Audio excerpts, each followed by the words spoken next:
ওই আব্দুল্লাহ ইবনে মুবারক তিনি যখন ইন্তেকাল করলেন, ইন্তেকাল করার পরে ওনার একজন সাগরীর হুজুরকে স্বপ্নে দেখেছে। দেখার পরে তিনি বললেন, হুজুর অনেকদিন হয়ে গেছে আপনি ইন্তেকাল করেছেন, আল্লাহ পাক আপনার সাথে কিরকম আচরণ করেছেন একটু যদি আমাকে বলতেন। আব্দুল্লাহ ইবনে মুবারক তিনি বললেন, আমার সাগরী শোনো, আমি আব্দুল্লাহ ইবনে মুবারক জগৎ বিখ্যাত একজন আলেম ছিলাম, সকলের থেকে আমার মর্যাদা সব থেকে বেশি ছিল। কিন্তু কবরের মধ্যে আসার পর আমি দেখতে পেলাম, আমি কবরে আসার পর আল্লাহ পাক আমাকে মাফ করে দিয়েছে।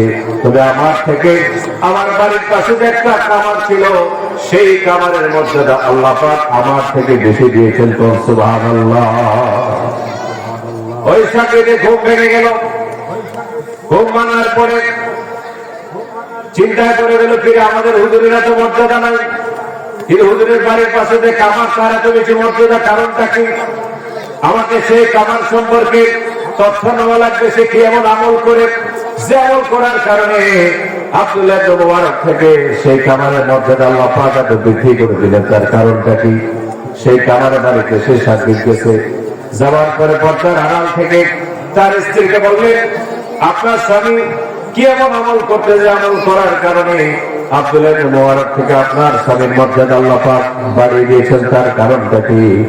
তার স্ত্রী বলল, আমার স্বামীর যত ভালো কাজ ছিল তার মধ্যে দুইটা ভালো কাজ আমার মনে পড়ে।